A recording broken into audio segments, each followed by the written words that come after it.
La sala huele a desinfectante barato y a sudor contenido. 6 personas sentadas en sillas de plástico azul, una al lado de la otra, esperando. El médico tiene los exámenes en la mano. Frunce el ceño. Levanta la mirada hacia Lucia, que está en la tercera silla, con las manos entrelazadas sobre el regazo, los nudillos blancos de tanta presión. Él no baja la voz. No la llama aparte. Simplemente dice alto y claro, como quien anuncia el resultado de un partido. Es diabetes tipo 2.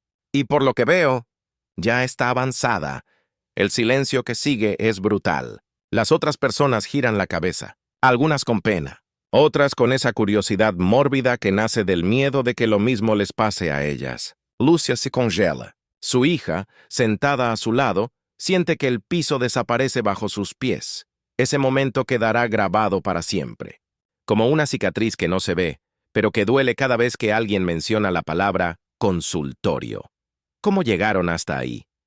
4 meses antes, Lucia era solo una mujer cansada, pero eso no era nada nuevo. Llevaba 20 años siendo una mujer cansada, 54 años de edad, empleada doméstica desde que tenía memoria. Despierta a las 5:30 de la mañana, cuando el cielo todavía está oscuro y las calles vacías. 2 autobuses atestados. Llegada a las 7. Regreso a casa después de las 7 de la noche, cuando las piernas ya no responden y la espalda arde como si llevara piedras cargadas todo el día. Los fines de semana no son descanso. Lava ropa, limpia la casa. Cuida a su esposo, que tuvo un derrame hace 3 años y depende de ella para todo. Para comer, para bañarse, para existir. Lucia no se queja. Nunca lo hace. Aprendió desde niña que quejarse es un lujo que las mujeres como ella no pueden pagar. Pero algo empezó a cambiar. Un martes por la mañana, mientras planchaba una pila interminable de camisas en casa de una de sus patronas, sintió un mareo. Nada grave, solo una sensación extraña, como si el piso se moviera levemente bajo sus pies. Parpadeó, respiró hondo. Siguió planchando. Es el calor, pensó. O el cansancio. Siempre es el cansancio. Pero el mareo volvió. Y volvió. Y volvió. Al principio, solo cuando se levantaba rápido. Después, cuando estaba de pie mucho tiempo. Luego, sin razón aparente, en medio de la cocina, en medio de la calle, en medio de la vida. Lucia lo ignoró, como ignoraba el dolor en las rodillas, como ignoraba la acidez que le quemaba el estómago cada noche, como ignoraba la voz en su cabeza que le decía, cada vez más fuerte, que algo no estaba bien. Un día, olvidó la olla en el fuego. El agua se evaporó por completo y la olla se quemó, dejando un olor acre que invadió toda la casa. Su hija la encontró mirando la olla con expresión confundida, como si no entendiera cómo había llegado hasta ahí. «Estoy vieja», dijo Lucia, intentando reír. Pero la risa sonó hueca. Después empezó a olvidar otras cosas. ¿Dónde había dejado las llaves? El nombre de una de sus patronas. El día de la semana. Pequeños agujeros en la memoria que se iban haciendo cada vez más grandes. Su hija se preocupó. Su esposo insistió en que fuera al médico, pero Lucia siempre tenía una excusa. «No tengo tiempo. Es solo estrés. Ya se me va a pasar». Y entonces su cuerpo empezó a cambiar de maneras que no podía ignorar. En 2 meses, perdió 8 kilos. Las faldas le quedaban sueltas. Las blusas colgaban de sus hombros como si fueran 2 tallas más grandes. Al principio se alegró. «Estoy adelgazando sin hacer nada, gracias a Dios», le dijo a una vecina orgullosa. Pero su hija veía algo más en ese cuerpo que se desvanecía. Veía los pómulos que se marcaban demasiado. Veía las ojeras profundas. Veía a una mujer que no estaba adelgazando. Estaba desapareciendo. Por las noches, las piernas de Lucia hormigueaban. Un cosquilleo incómodo, persistente, que le impedía dormir. Y luego venían los calambres, violentos, desgarradores. La despertaban gritando de dolor, con los músculos de las pantorrillas contraídos como nudos imposibles de deshacer. «Es mala circulación», decía ella, frotándose las piernas en la oscuridad del cuarto. «Todas las mujeres de mi edad tienen esto, pero no todas las mujeres desmayaban en el autobús». Fue un miércoles por la mañana. El autobús iba lleno, como siempre. Lucia estaba de pie, agarrada a la barra, balanceándose con el movimiento del vehículo. Hacía calor. El aire estaba espeso, cargado del olor a gasolina y a humanidad apretada. De repente, todo se volvió borroso. Las voces a su alrededor se convirtieron en un murmullo lejano. Sintió que las piernas se le doblaban. ¿Y después? Nada. Despertó en el piso del autobús, con rostros desconocidos mirándola desde arriba. Alguien le sostenía la cabeza. Otra persona le ofrecía agua. El conductor había detenido el vehículo. Se desmayó de repente. Escuchó que alguien decía, como si se hubiera quedado dormida de pie. La vergüenza fue instantánea y abrasadora. Lucia se levantó como pudo, rechazando la ayuda, murmurando disculpas, sintiendo que todas las miradas la quemaban. Bajó en la siguiente parada y caminó el resto del camino, con las piernas temblando y el corazón latiendo tan fuerte que podía sentirlo en la garganta. No le contó a nadie. Llegó a la casa de su patrona, trabajó todo el día como si nada hubiera pasado y regresó a su hogar en silencio. Pero una vecina había estado en ese autobús. Y días después, sin malicia, se lo mencionó a la hija de Lucia. Tu mamá se desmayó el otro día en el bus, ¿está bien? La furia y el miedo se entrelazaron en el pecho de su hija. Esa noche enfrentó a su madre. Lucia intentó minimizarlo. Fue solo un mareo, no es nada. Ya pasó, no pasó, mamá. Te desmayaste. Podrías haberte golpeado la cabeza. Podrías haber muerto. Lucia bajó la mirada. El silencio entre ellas era denso, cargado de todo lo que no se estaba diciendo. Finalmente, con una voz tan baja que casi no se escuchaba, Lucia murmuró, «Tengo miedo de lo que me digan». Esa confesión rompió algo dentro de su hija. La rabia se disolvió. Solo quedó el amor y el terror de perderla. «Por favor, mamá, por favor, hazlo por mí, hazlo por papá. Necesitamos que estés bien». Lucia accedió. Pero incluso mientras llamaba para pedir la cita, una parte de ella esperaba que los exámenes dijeran que todo estaba bien, que solo era cansancio, que podía seguir ignorándolo. La clínica popular estaba llena. Lucia esperó 3 horas para que la atendieran. Cuando finalmente le tomaron muestras de sangre, lo hicieron con prisa, con indiferencia, como si ella fuera solo un número más en una lista interminable. Los resultados estarán listos en una semana. Vuelva el miércoles que viene. Esa semana fue una eternidad. Lucia seguía trabajando, seguía cocinando, seguía cuidando a su esposo, pero había algo diferente en ella, una quietud, una espera. Su hija la observaba constantemente. Veía cómo su madre tocaba distraídamente sus piernas por las noches, como si quisiera asegurarse de que seguían ahí. Veía cómo a veces se quedaba mirando al vacío, con una expresión que no podía descifrar. ¿Miedo? ¿Resignación? ¿Esperanza? La noche antes de la cita para los resultados, Lucia no pudo dormir. Se levantó a las 3 de la mañana y se sentó en la cocina, en la oscuridad, con una taza de té frío entre las manos. Pensó en su vida, en los años que había pasado trabajando sin parar, en las casas que había limpiado, en la ropa que había lavado, en las comidas que había cocinado para familias que no eran la suya. Pensó en su esposo, inmóvil en la cama dependiendo de ella. Pensó en su hija, con esa mirada de preocupación constante. Y pensó en lo cansada que estaba. Tan cansada.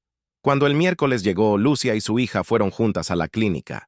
La sala de espera estaba llena de personas que parecían tan cansadas como ella. Cuando finalmente escuchó su nombre, se levantó con las piernas temblorosas. El consultorio era una habitación pequeña con 6 sillas de plástico azul alineadas contra la pared. Otras 5 personas ya estaban sentadas allí. No había privacidad, no había paredes, no había dignidad. El médico era un hombre de unos 40 años, con expresión de cansancio perpetuo y una impaciencia que transparentaba en cada movimiento. Tenía los exámenes de Lucia en la mano. Los miró, frunció el ceño. Y entonces, sin bajar la voz, sin llamarla aparte, sin siquiera mirarla directamente, dijo, «Es diabetes tipo 2. Y por lo que veo, ya está avanzada». El mundo de Lucia se detuvo. Las palabras cuelgan en el aire como humo tóxico. Diabetes tipo 2. Avanzada. Lucia siente que el pecho se le aprieta. Quiere preguntar algo, pero la voz no le sale. Su hija, a su lado, ha dejado de respirar. El médico continúa, con esa indiferencia profesional que nace de ver demasiado sufrimiento durante demasiado tiempo. Hemoglobina glicosilada en 11,2%. Glucosa en ayunas por encima de 300 miligramos por decilitro. Los valores están muy elevados, señora. Muy elevados. Los números no significan nada para Lucia. Solo sabe que el médico los dice como si fueran una sentencia, como si cada cifra fuera otra puerta cerrándose en su cara. Las otras personas en la sala los miran. Una mujer mayor sacude la cabeza con lástima. Un hombre joven baja la mirada, incómodo. Lucia siente que las mejillas le arden. La humillación es física, visceral, como si la estuvieran desnudando frente a extraños. El médico hojea más papeles. Su expresión se endurece. Ya hay signos de neuropatía. Por eso los hormigueos y los calambres que mencionó en el triaje. Y probablemente también retinopatía, por lo que veo aquí en las anotaciones de presión ocular. Va a necesitar insulina. Control riguroso, dieta estricta, ejercicio, monitoreo constante. Hace una pausa. Y luego, con un tono que suena más a reproche que a preocupación, agrega: «Dejó que esto llegara demasiado lejos, señora. Debió haber venido antes. Mucho antes». Esas palabras son un golpe en el estómago. Lucia siente que algo se rompe dentro de ella. ¿Es culpa suya? ¿Debió haber sabido? ¿Debió haber hecho algo diferente? Su hija aprieta su mano con tanta fuerza que duele. Pero ese dolor es bienvenido. Es lo único real en ese momento. Lo único que la mantiene anclada. El médico garabatea una receta. Insulina, metformina, tiras reactivas para medir la glucosa. Todo tiene un costo. Todo es una carga más. Tiene que aprender a aplicarse la insulina. La enfermera le va a enseñar. Y tiene que medirse la glucosa todos los días. En ayunas y 2 horas después de cada comida. Anote todo en un cuaderno. Traiga los registros en el próximo control. Lucia asiente. Pero no está procesando nada. Las palabras entran por un oído y salen por el otro, dejando solo un eco de pánico. El médico le entrega los papeles. La próxima consulta es en un mes. No falte. Si siente algún síntoma grave, mareos fuertes, visión borrosa, dolor en el pecho, vaya directo a urgencias. ¿Entendió? Lucia vuelve a asentir. El médico ya está llamando al siguiente paciente. La consulta terminó. 7 minutos en total. 7 minutos para que la vida de Lucia cambiara para siempre. Salen de la clínica en silencio. El sol afuera es cegador, insultantemente brillante. El mundo sigue moviéndose como si nada hubiera pasado. Los autos pasan. La gente camina. Los vendedores ambulantes gritan sus ofertas. Todo es tan normal que resulta obsceno. Lucia y su hija esperan el autobús. Ninguna habla. ¿Qué podrían decir? Las palabras parecen inútiles frente a algo tan grande, tan definitivo. En el autobús, Lucia mira por la ventana. Ve su reflejo en el vidrio. Se ve más vieja, más pequeña, como si el diagnóstico le hubiera quitado algo esencial, algo que no puede nombrar. Su hija rompe el silencio con una voz temblorosa. «Vamos a estar bien, mamá. Vamos a aprender todo lo que haya que aprender. Vamos a controlarlo. Tú vas a estar bien». Pero suena más como una súplica que como una afirmación. Lucia gira la cabeza para mirarla. Quiere decirle que sí, que todo va a estar bien. Quiere ser fuerte. Pero lo único que sale de su boca es un susurro quebrado. Yo pensé que solo era cansancio. Y en esa frase hay tanto dolor, tanta culpa, tanto miedo, que su hija no puede contener las lágrimas. Las dos lloran en silencio, sentadas en ese autobús ruidoso, rodeadas de personas que no saben, que no pueden saber, que el mundo de ellas acaba de desmoronarse. Los días siguientes son un borrón. Lucia entra en un estado de shock silencioso. Hace todo lo que tiene que hacer. Se aplica la insulina aunque le tiemblen las manos. Se mide la glucosa aunque los números la aterroricen. Come lo que le dicen que coma aunque la comida le sepa a cartón. Pero está ausente. Como si su cuerpo estuviera ahí, pero su mente estuviera en otro lugar, tratando de procesar algo demasiado grande para entender.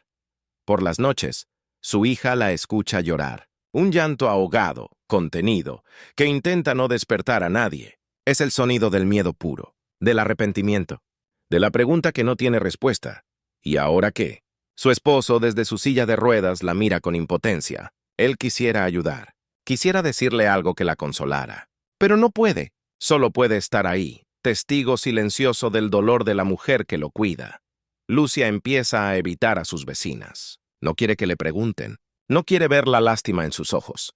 No quiere escuchar los consejos bien intencionados, pero inútiles. Mi primo tenía diabetes y se curó con té de pata de vaca. Mi tía dejó de comer azúcar y se sanó. Dicen que con canela y limón en ayunas, cada sugerencia es un recordatorio de que tiene algo malo, algo crónico, algo que no se va a ir. Una noche, sentada en la oscuridad de su cocina, Lucia se hace una pregunta que la ha estado persiguiendo. ¿Por qué a mí? No encuentra respuesta. Solo encuentra más preguntas. ¿Qué hice mal? ¿Por qué no lo vi antes? ¿Voy a morir? ¿Voy a quedarme ciega? ¿Voy a perder las piernas? ¿Quién va a cuidar a mi esposo si yo no puedo? El miedo es un animal vivo en su pecho, creciendo cada día, alimentándose de cada duda, de cada incertidumbre. Y entonces, su hija encuentra algo que lo cambia todo. Es una noche cualquiera. Lucia está en la cocina, lavando los platos después de la cena. Su hija está en la sala, con el celular en la mano, buscando. Siempre buscando. Artículos, videos, foros, cualquier cosa que pueda ayudar. Y entonces encuentra algo. Un video. Un testimonio de una mujer que había pasado por lo mismo. Una mujer que habla con calma, sin dramatismo, solo con honestidad. Nadie me explicó que la diabetes tipo 2 no es solo una enfermedad de azúcar en la sangre. Es una enfermedad de inflamación, de resistencia, de hábitos que se acumularon durante años, y que cambiarla no se trata solo de tomar pastillas o inyectarse insulina. Se trata de entender qué le pasó a mi cuerpo, y de aprender, paso a paso, a darle lo que realmente necesita. La hija de Lucia siente un escalofrío. Hay algo en esas palabras, algo que los médicos no dijeron, algo que las recetas no explicaron. Llama a su madre. Lucia llega, secándose las manos en el delantal, con esa expresión de cansancio que ya es parte de ella. Su hija le muestra el video. Lucia se sienta. Mira la pantalla con desconfianza al principio. Pero luego empiezan a escuchar, realmente escuchar. La mujer en el video habla de cambios pequeños, de no intentar cambiar todo de golpe, de aprender a leer las etiquetas, de entender qué alimentos elevan la glucosa y cuáles no, de caminar. Solo caminar. 15 minutos al día, no una hora en el gimnasio. Solo 15 minutos. Habla de dormir mejor, de reducir el estrés, de pedir ayuda cuando sea necesario, de no sentir vergüenza, de no sentir culpa. Cuando el video termina, Lucia tiene los ojos llenos de lágrimas. Mira a su hija y pregunta, con una voz que es puro asombro y dolor mezclados, ¿por qué nadie me dijo esto antes? Esa pregunta queda flotando en el aire. No tiene respuesta. Pero es el comienzo de algo. Al día siguiente, Lucia hace un cambio. Uno solo. Decide desayunar diferente. En lugar del pan blanco con café endulzado, prueba con huevos revueltos y una fruta. Es extraño. No le gusta tanto. Pero 2 horas después, cuando se mide la glucosa, ve un número más bajo de lo habitual. Es una victoria pequeña, casi insignificante, pero es suya. La siguiente semana, agrega otra cosa. Empieza a caminar. No mucho. Solo da vueltas a la cuadra después de llegar del trabajo. 15 minutos, a veces menos. Sus piernas protestan. Su cuerpo está cansado, pero algo en ella se siente diferente, más ligera, más viva. Su hija empieza a cocinar con ella. Buscan recetas, aprenden juntas, se equivocan. Algunas comidas saben horribles, otras están sorprendentemente buenas. Ríen. Por primera vez en semanas, ríen. Lucia empieza a hablar con otras personas en la clínica. Descubre que no está sola, que hay cientos, miles de personas viviendo con esto. Algunas están peor, otras están mejor, pero todas están luchando. Una mujer le cuenta que lleva 10 años con diabetes y que ahora solo toma una pastilla al día. Otra le muestra fotos de antes y después. Otra le dice, el primer año es el más difícil, pero después te acostumbras. No es el fin del mundo, es solo una parte de tu mundo. Esas palabras le dan algo que no sabía que necesitaba: esperanza. Los números empiezan a bajar. Lentamente. Muy lentamente. Pero bajan. La hemoglobina glicosilada, que estaba en 11,2, ahora está en 9,4. Todavía alta, pero mejor. Mucho mejor. El médico, en el próximo control, la mira con algo que casi parece sorpresa. Está mejorando. Siga así. No es un elogio efusivo, pero viniendo de él, es suficiente. Lucia vuelve a esa sala de consultorio colectivo 3 meses después. Las mismas sillas de plástico azul. El mismo olor a desinfectante barato. Pero algo es diferente. Esta vez, cuando el médico dice su nombre en voz alta, no siente vergüenza. No siente que las miradas de los demás la juzgan. Siente que es solo una mujer más, haciendo lo que tiene que hacer para seguir viviendo. El médico revisa los nuevos exámenes. Asiente. Escribe algo en su computadora. Y luego, sin mirarla directamente, dice, reduzca la dosis de insulina. Está respondiendo bien. Siga así. Lucia sale de ahí con una sensación extraña en el pecho. No es felicidad, exactamente. Es algo más profundo. Es alivio, es orgullo, es la certeza de que está haciendo algo bien. Esa noche, se sienta en la cocina con su hija. Las dos toman té. Hablan de cosas pequeñas. De la semana que viene. De la receta nueva que quieren probar. De la vecina que les preguntó cómo estaba Lucia. Y en un momento de silencio, Lucia dice, «¿Sabes? Todavía tengo miedo. No sé si algún día deje de tenerlo. Pero ahora sé que no estoy sola. Y que puedo hacer algo. No estoy solo esperando que las cosas empeoren. Estoy luchando». Su hija sonríe. Le aprieta la mano. «Eso es suficiente, mamá. Eso ya es mucho». Lucia piensa en ese momento en el consultorio, cuando el médico dijo diabetes tipo 2 avanzada frente a todos. Cuando sintió que el mundo se acababa. Cuando creyó que era el fin, ahora sabe que no era el fin. Era solo el comienzo de algo diferente. Algo más difícil, sí, pero también algo más consciente. Más real, más suyo. Todavía tiene días malos. Días en que los números suben sin razón. Días en que el cansancio es tan profundo que apenas puede levantarse. Días en que la tentación de rendirse es casi irresistible, pero también tiene días buenos. Días en que camina un poco más. Días en que cocina algo delicioso y saludable. Días en que se mira al espejo y ve a una mujer que está luchando. Y ganando. La diabetes tipo 2 no desapareció. Probablemente nunca lo haga. Pero Lucia aprendió algo fundamental. No tiene que definirla. No tiene que ser lo único que ella es. Sigue siendo una madre, una esposa, una trabajadora incansable, una mujer con sueños, con miedos, con esperanzas. Y ahora, también es una sobreviviente, una guerrera silenciosa, una mujer que ignoró las señales hasta que fue casi demasiado tarde, pero que decidió, en ese momento de oscuridad absoluta, que no iba a rendirse. Y eso lo cambió todo. Tal vez alguien que tú conoces esté viviendo esto ahora mismo. Tal vez esté ignorando los síntomas. Tal vez esté sintiendo esas tonturas, esos olvidos, esa fatiga que nunca se va. Tal vez necesite escuchar que no está sola, que hay esperanza, que el diagnóstico no es el final, es solo el comienzo de aprender a vivir de una manera diferente. Y a veces, eso es lo más valiente que podemos hacer.